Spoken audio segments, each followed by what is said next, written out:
Kita kio di tadi. Izin.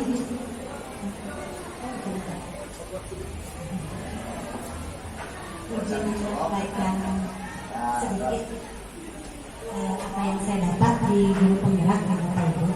Sebetulnya ini kaitannya dengan sekolah penggerak. Jadi bagaimana mensupport sekolah penggerak itu, salah satunya dengan program guru penggerak namanya juga.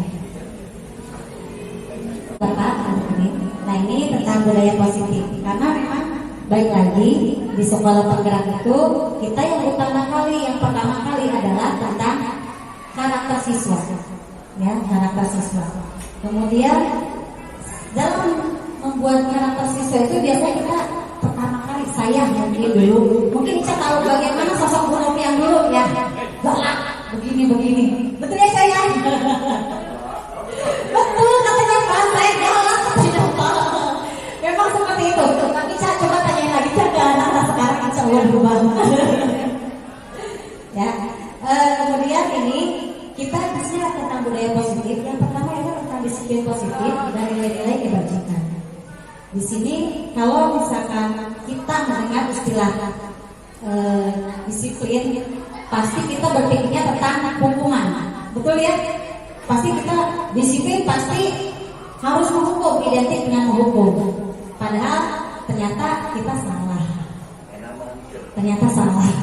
Disiplin itu bukan tentang menghukum, tapi bagaimana kita menggali potensi. Ternyata seperti itu. Ternyata kita, iya, sudah belajar yang benar Pak, saya Pak, alhamdulillah. Apa ya? Saya persingkat saja ya. Nah, ternyata ini menjadi kita itu disiplin itu menggali potensi menuju sebuah tujuan. Jadi bagaimana? Karena seorang anak itu, jangankan anak kita dalam berbuat sesuatu pasti ada motivasi, ya kan? Yang pertama motivasi menghindari hukuman. Yang kedua ingin dihargai.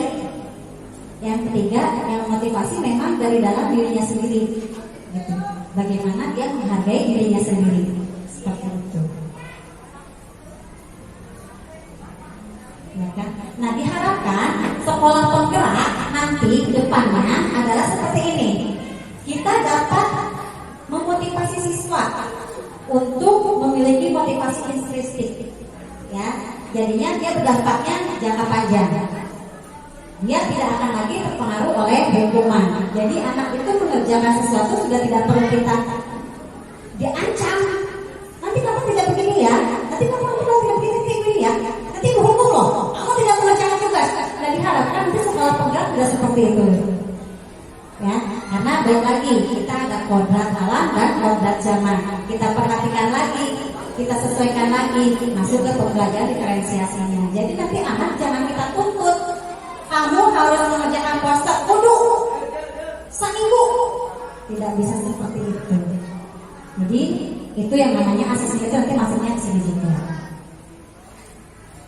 Nah, yang kedua adalah keyakinan kelas. Saya sudah mempraktekkan keyakinan kelas itu artinya kesepakatan belajar dengan siswa. Dari kesepakatan belajar dengan siswa maka muncullah keyakinan kelas. Saya kalau di kelas 8 itu ada kesepakatan kelas, kalau guru telat 5 menit nggak boleh masuk Bapak. Jadi saya setiap kelas 8 lari-lari. Siapa yang bilang nih? Saya atau kamu? Kadang-kadang masih main ya. Saya masih. Ibu mau masuk ya, jadi ibu. Dan itu memang terjadi. Saya lari-larian, sempat mau jatuh juga. Ya, adanya dari kesepakatan kelas. Anak maunya gimana? Anak maunya gimana? Terus ketika pemberian tugas juga maunya gimana? Jadi nanti kita saling. Saya maunya A, anak maunya B, gitu. Jadi kita sama-sama. Hingga munculnya keyakinan kelas. Keyakinan kelas ini bersifatnya lebih abstrak ya. Contoh misalkan ketika ada yang berbicara harus ada yang mendengarkan, berarti kan menghormati orang lain. Lebih ke kata-kata yang besar seperti itu ya. Nah ini contoh keyakinan kelasnya. Saya percepat aja. Dan ini sudah dilakukan oleh siswa kelas 7, kelas 8, kelas 9. Nanti silakan mungkin untuk Bapak Ibu bisa mencoba di sekolahnya Silahkan buat kontrak belajar dan kegiatan kelas dan ditempel silahkan Anda. Kebetulan saya seperti ini dan saya sudah lakukan. Nah, seperti tadi saya bilang bahwa setiap orang itu berbuat pasti karena ada motivasi, ada kebutuhan dasar yang ingin dipenuhi, ada kebutuhan bertahan hidup, kekuasaan, kesenangan dan kebebasan, serta kasih sayang. Misalkan ada anak yang gak mau ngedengerin, diam aja, mungkin dia perlu perhatian kita ekstra. Di sini dia membutuhkan kasih sayang, rasa dicintai, mungkin seperti itu. Kemudian, saya mah Bu tugasnya, karena saya ya guru IPA, kebetulan mengampu para pelajar IPA.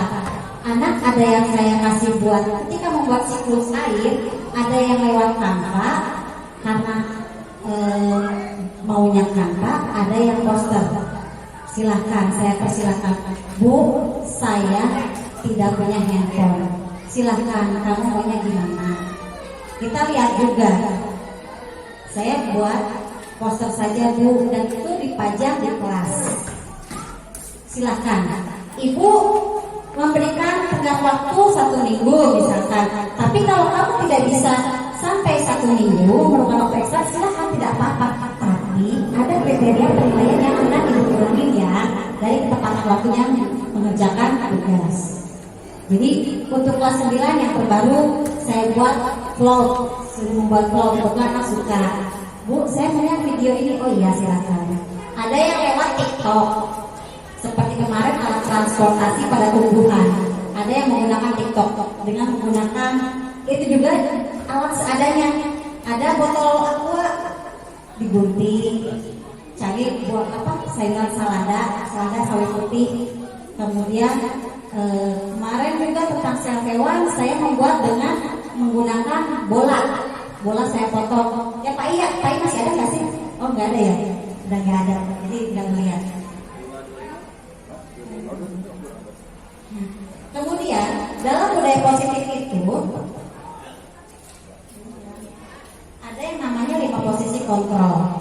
Diharapkan setelah jadi sekolah penggerak, guru penggerak, itu kita posisi kontrolnya sudah yang paling tinggi.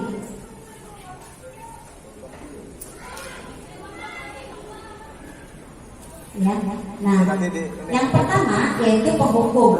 Yang ini tadi ya, seperti saya kerjanya menghukum saja anak.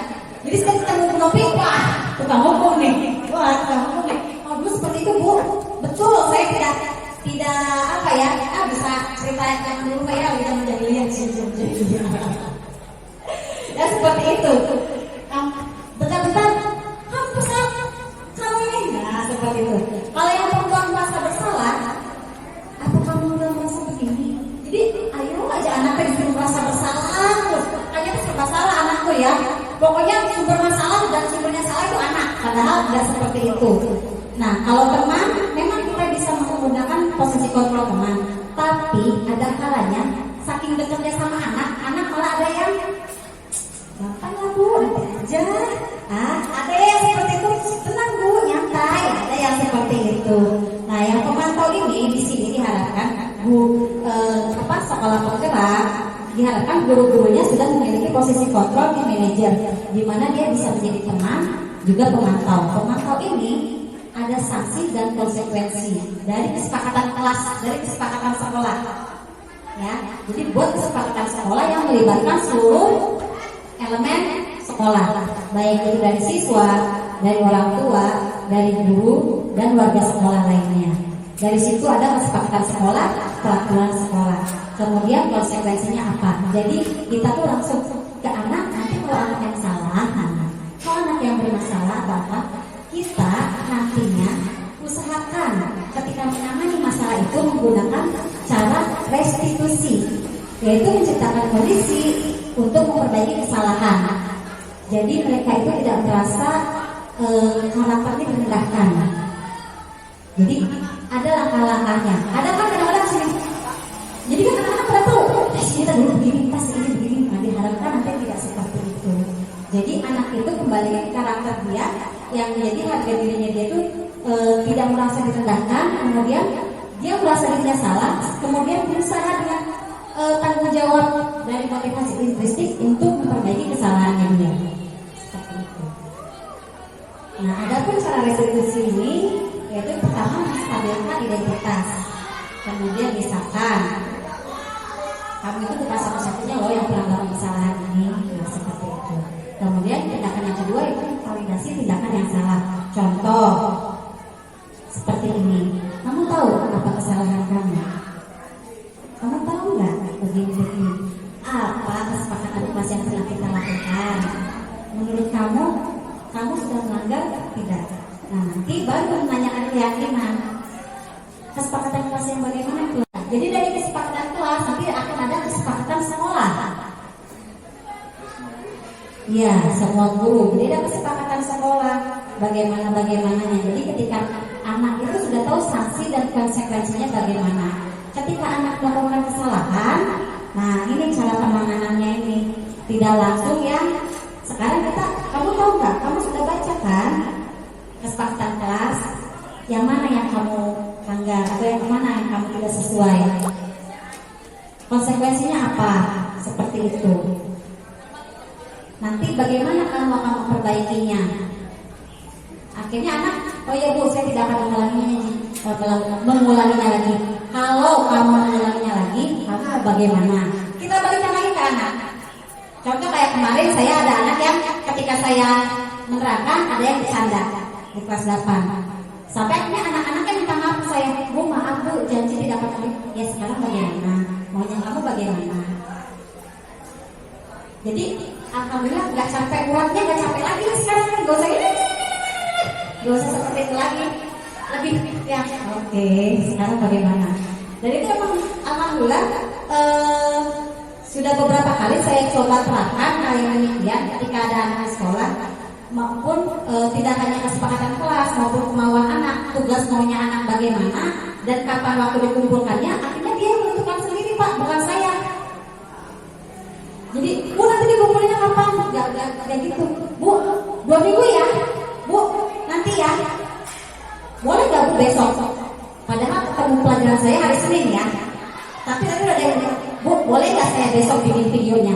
Silahkan. Jadi kita gak usah capek-capek. Sebagai sekolah penggerak, peran guru sekarang jadi fasilitator untuk anak, berpusat pada anak. Lebih banyak anak yang melakukan aktivitas, kita hanya menuntunnya. Jangan lupakan kodrat zaman, kodrat anak. Kodrat zamannya apa saja, tidak hanya termasuk sarana prasarananya juga ya. Jangan maksakan anak harus begini, harus karena berbau IT, harus IT semuanya. Tidak seperti itu ya. Kita sesuaikan dengan lingkungan belajar anak. Kalau memang misalkan tidak ada, anak tidak punya, kita tidak bisa memaksakan, bisa diganti dengan yang lainnya. Contoh seperti tadi, ada yang tanpa, ada yang menggunakan poster untuk siklus air.